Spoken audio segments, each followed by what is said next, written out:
Liverpool face PSV tonight in the Champions League away in the last match day of the new group stage.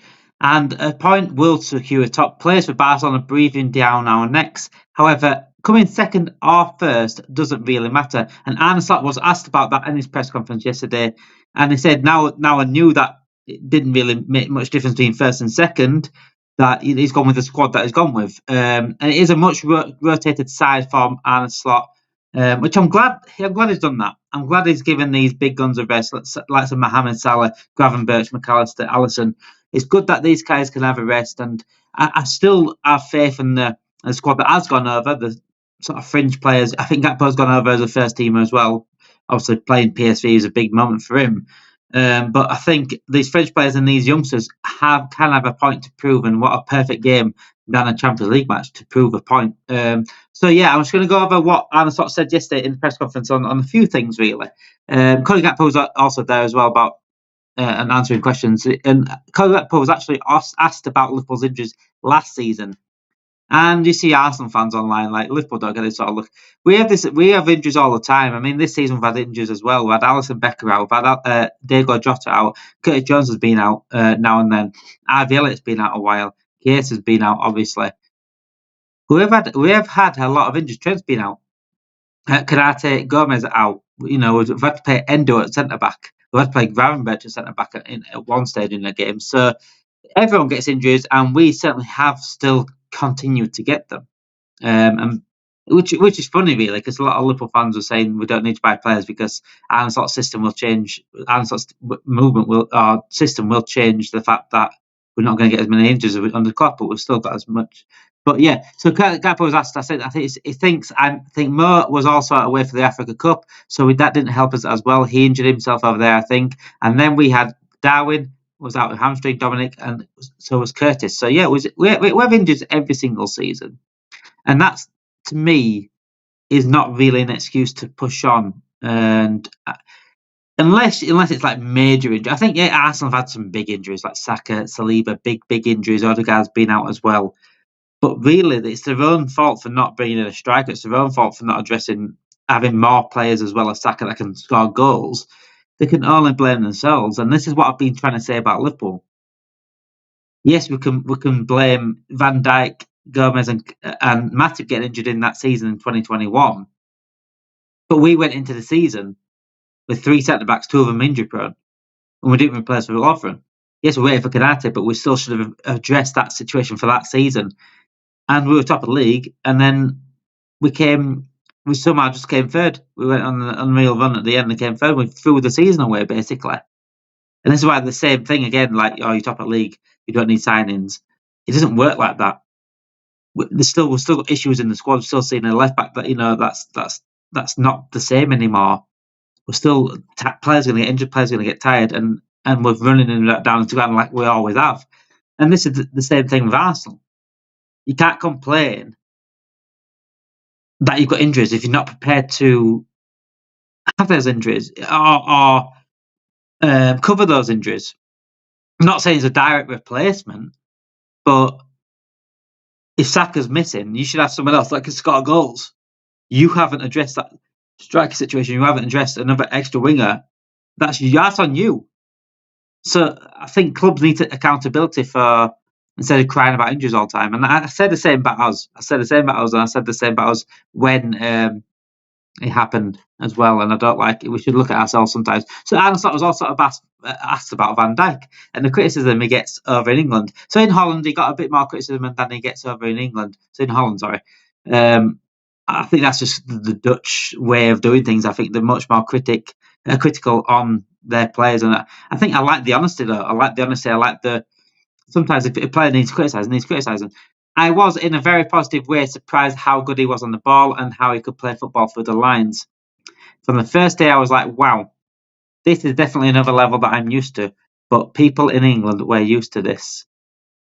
See, the thing is, with the Dutch press or the Dutch fan base, they may not watch Liverpool. You can't expect them to watch Liverpool, so they're not going to see Van Dijk every single week. There'll be a lot out there. There'll be a lot of Liverpool fans that are from Holland that are watching Liverpool every single week. But the ones that don't, you can't expect them to. So if they're basing on Van Dijk, on their opinion on Van Dijk, on what he does for the national team, then they're entitled to their opinion. But I think we know as Liverpool fans, I mean, Slot's come over and said, look, seen what how good Van Dijk actually is on the ball every single week, every single day in training.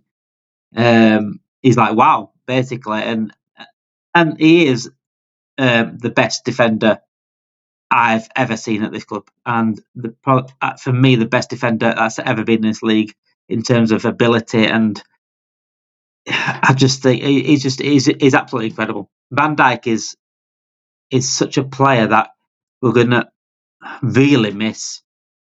Whether he goes in the summer, which is an absolute travesty if that happens, that is an absolute shambles if that happens, or he goes in a few years, this guy is just a colossal. And Arne Slot's seen it, and Arne Slot's admitted it there. Look, in Holland, like we might be a bit too critical on him, or he does get more critics over in Holland. But he's seen it now as he's working with him every single day and every single week. He's seen how good he really actually is. And yeah, I think it's one of those where if he wants to retire, Holland and Liverpool will miss him massively. Massively, and they'll realise how big of a miss he is when he has gone. Arne Slot was also asked about the transfer activity, or the lack of transfer activity, but we're not allowed to ask for transfers, are we? So, they haven't seen us doing a lot in transfer. So this is response about asking about transfer activity. They haven't seen us doing a lot in the transfer market in the summer and now in the winter as well. There's a reason for that because we're happy with the squad. But I do know we're definitely working on something, on strengthening in the summer. So there's two things to that. He said there's a reason for that. We're not working on this because we're happy with the squad. But the thing is, Klopp said he was happy with the squad. But Klopp's actions spoke volumes. And I think Arne Slot's actions speak volumes. He says he's happy with the squad. But I think he's one of these managers. He's like Klopp. He's not going to throw FSG under the bus. Yeah. And he is happy with the squad. It can be a title-winning squad now. The predicament that we're in, we're at the top of the league. I think we can win the league without a signing. However, he's happy with the squad, but then he clearly doesn't like Endo. Clearly doesn't fancy Endo. He clearly doesn't really like Kwanzaa. He could say he doesn't really fancy Elliot at times. I'm hoping he does show more for Elliot. I think I'm still hoping on Elliot.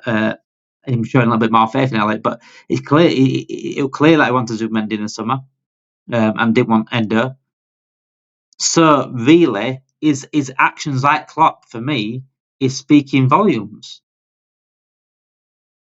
We have had to play Endo at the centre back. We've had Konate to rush back from an injury to make sure he's available for us because we haven't got the depth to cover him because Gomez is injured. An injury-prone player is injured. We'll just be talking about it. Injury-prone players. We're going to get the injuries. If they're injury-prone, they're likely we're not prepared for that again. So I think I'm happy with. I'm not happy that we're going further in the season without a signing in this transfer window, just like a little boost that we need. But I think we might get away with it this season. I think we'll win the league this season, regardless of what we do in winter. But what we're doing there is setting us up for summer where we're potentially losing 3 of our best players and already needing 3 or 4 potential positions need addressing. So we're setting ourselves up for a massive failure. And then Arne Slot then says also, but we're definitely working on strengthening in the summer. We're always working on strengthening, but we never do it. We're always looking, we're always monitoring, I'm preparing myself for them 3 to go. So we have to do deals in the summer. Even if they don't do, we need to. But we get told that this squad can't be improved on. We don't need signings because we can't get any better than what we've got. We've got the best squad depth in the world or whatever. But why do we need signings in the summer then, if that's the case? Should we just go with the squad again, sign these 3 players and go with the same squad? It all contradicts everything. I think we I'm not asking for millions of players. We're not asking for millions of that. We just need a boost. Virgil Van Dijk has come out and asked for signings a couple of times. For